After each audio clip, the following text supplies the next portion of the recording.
vais prendre la position. Vous rencontrez un administrateur, un dirigeant, et dans le fond, la conversation vient sur le numérique. Qu'est-ce que vous pouvez lui dire, vous qui connaissez bien ou vous qui ne connaissez pas? Alors, l'idée, c'est que ça soit un petit peu des idées claires, quelques applications pratiques, et que ça soit un peu comme une conversation au coin du feu. Ce n'est pas une conférence du tout. Alors, le plan de l'intervention, donc il faut théoriquement commencer par le pourquoi et ensuite le comment. On va beaucoup parler du comment. Donc, tout d'abord, le plan de l'intervention, on parlera de l'entreprise et de ses activités. Un petit mot, qu'est-ce que c'est que le conseil d'administration dans ce cas-là? On évoluera sur les grandes évolutions du monde et le numérique, où est-ce qu'il se situe? Alors, au niveau du conseil d'administration, là, vous avez un exemple d'invention sur lequel je reviendrai. Mais quand je parle de conseil d'administration, c'est général, ça peut être un conseil de surveillance, ça peut être dans une SAS, un comité stratégique, c'est très général. Et de toute manière, la mission de ces conseils, c'est d'élaborer la stratégie de l'entreprise et de contrôler son application, dont la nomination des administrateurs et des dirigeants. Sauf le directeur général, ils ne sont pas opérationnels, ils ne sont pas là pour faire, ils sont là pour guider et pour aiguillonner les dirigeants. Alors, au niveau du numérique, on a une chance extraordinaire parce qu'on vit une période comme peu d'humains l'ont vécu. Donc, je crois qu'il faut voir le côté extrêmement positif. Alors, vous voyez, ça, c'est une des premières machines à écrire qui a été inventée par un Autrichien.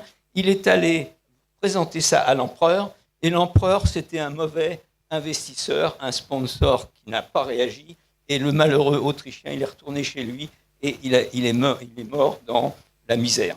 Donc, ça montre simplement c'est pas aujourd'hui que se pose le problème d'avancer pour les startups.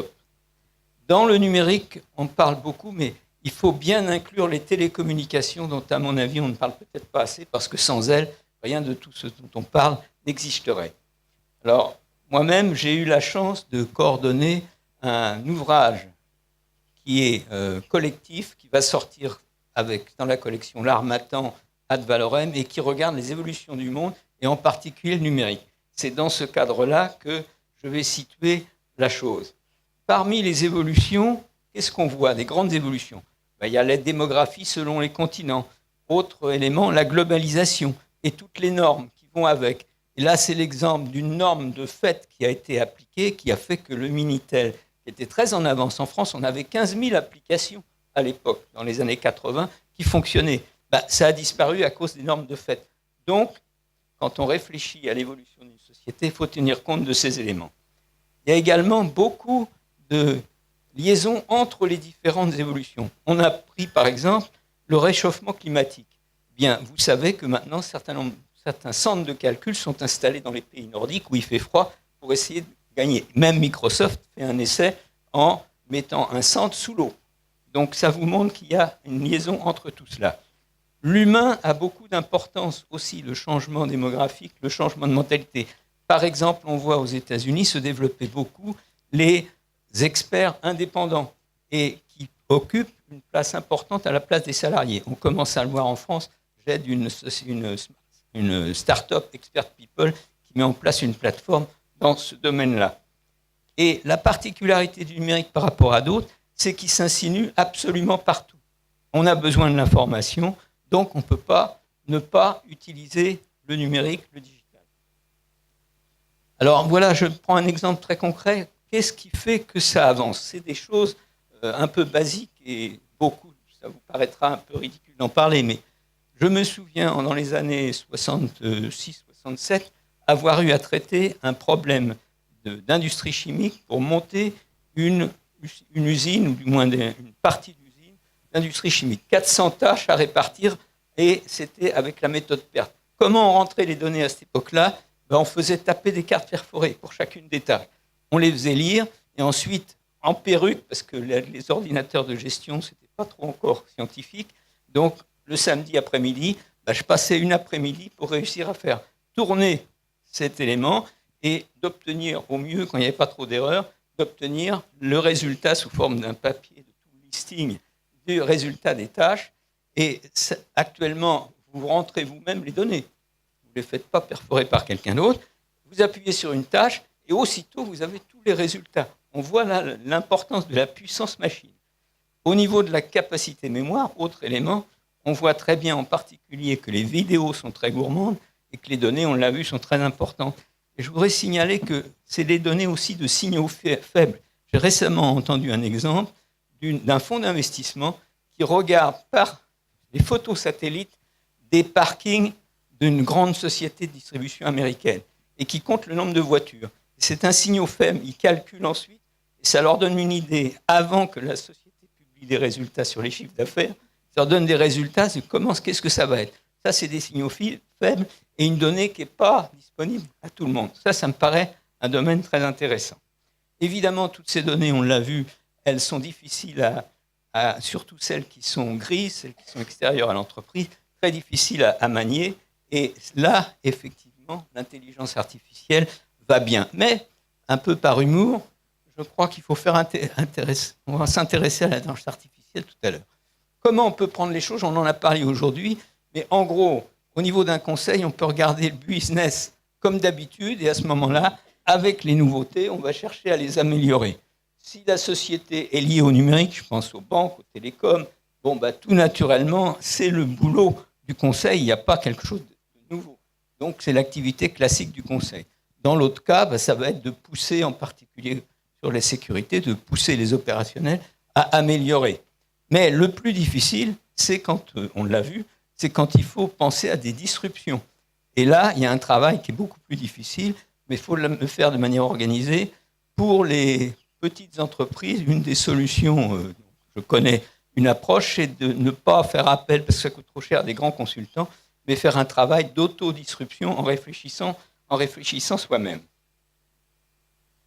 Une des grandes nouveautés, c'est que les interactions sont directes avec le client, qu'il soit le client individuel ou qu'il soit un des acteurs en B2B de l'entreprise. Et ça, par exemple, une société comme Manutan, que certains connaissent, ont fait un travail avec le conseil, redescendu toute la chaîne et amélioré la relation client, par exemple, avec un laboratoire où ils font venir des clients et ils en ont le résultat. Par exemple, le vendeur qui vient dans une école pour proposer du mobilier, il a une tablette, à la sortie, il peut dire avec nos meubles, voilà ce que pourrait être en 3D votre salle de classe. Donc vous voyez bien que ça va très loin dans la relation client. Pour toutes, et en particulier pour les ETI, on ne peut pas faire tout d'un coup. Donc il faut privilégier ce qui a été dit, des expériences successives qui ne réussiront pas toutes nécessairement. Alors maintenant, on passe à vraiment l'objet de la présentation. Qu'est-ce qu'on peut dire, qu'est-ce qu'on peut recommander pour un conseil d'administration pour qu'il soit dans le coup? Premièrement, très naturellement, le conseil s'intéressera aux problèmes de risque. Donc c'est un moyen d'entrer dans la discussion sur les systèmes d'information et les risques correspondants. Pousser le conseil à avoir au moins une fois par an une réunion où on parlera du numérique avec des représentants des systèmes d'information. Organiser des actions de sensibilisation des membres du conseil. Souvent, c'est plus facile d'aller regarder à l'extérieur chez les confrères, faire du benchmarking plutôt que de le faire en interne qui peut poser des problèmes diplomatiques. Avant toute décision du conseil, on regarde du point de vue juridique, économique, etc. Qu'est-ce qui se passe? Dans le cas du numérique, il faudrait que ça soit pareil. Avant toute décision, quelles conséquences ça peut avoir sur le numérique? Et inversement, est-ce que le numérique ne peut pas aider dans la décision? Je prends deux exemples. Quand vous achetez une société, marier des systèmes d'information, c'est très difficile. Et souvent, c'est oublié quand on regarde et qu'on va acheter une société. Deuxième exemple, vous pouvez, si vous êtes dans les produits alimentaires, essayer de suivre la traçabilité. Faut penser à la blockchain. En tout cas, il faut y penser, poser la question. Enfin, chaque année, théoriquement, le conseil a une évaluation du conseil, voire des administrateurs. Dans l'évaluation, il faut avoir une rubrique numérique. Qu'est-ce que vous, administrateurs, vous avez fait dans ce domaine-là? Et quand on recrute des administrateurs ou des dirigeants dans le profil, bien sûr, il faut avoir une rubrique concernant le numérique, le digital, les systèmes d'information. Enfin, le conseil, lui aussi, il peut avoir des outils, et en particulier, il manipule souvent beaucoup de documents. Et là, il existe des systèmes logiciels qui permettent de numériser tous ces aspects-là et de limiter les documents et d'être meilleur. Voilà ce que ça donne. Il y a des éléments dont on ne parlera pas aujourd'hui, mais des questions. Est-ce qu'il faut un directeur du digital Est-ce qu'il faut un comité numérique dans le conseil? Est-ce qu'on peut utiliser un shadow conseil de jeunes qui, eux, seraient plus capables dans le numérique? Et enfin, quelle ouverture sur les startups? Ce sont des questions qu'on peut poser. Ça, c'est au niveau de la conseil d'administration.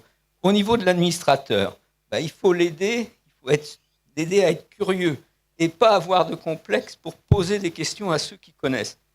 Donc ça suppose aussi que ceux qui connaissent parlent un langage qui soit facile à assimiler. Ils peuvent aussi utiliser des tests d'auto-évaluation, il en existe sur Internet, pour voir où ils se situent et quel sujet ils devraient aborder. Il y a des lectures très bonnes, le SIGGRAPH en publie, McKinsey en publie, Harvard Business Review, là ils peuvent se faire guider pour lire des choses intéressantes dans ce domaine. Enfin, ils peuvent demander des formations spécifiques propres à un sujet qui va être abordé en conseil. Ils peuvent aussi, les plus âgés, qui ont des petits-enfants, leur demander de travailler avec eux, de les aider à voir des choses, en particulier sur les smartphones. Mais, je dirais, attention quand même, parce que ce n'est pas tout en conclusion. Conclusion, vous voyez, analogie avec l'intelligence artificielle, la souris qui explique à l'autre, je l'ai dressé, chaque fois que je sors du labyrinthe, il me donne du fromage. Donc, vous voyez, intelligence artificielle, il faut y réfléchir. Et à la fin, si jamais les machines ne marchent pas, le président du conseil peut dire « Pouvez-vous réfléchir par vous-même pendant un moment ? Les ordinateurs sont en cours de réparation. » Merci beaucoup.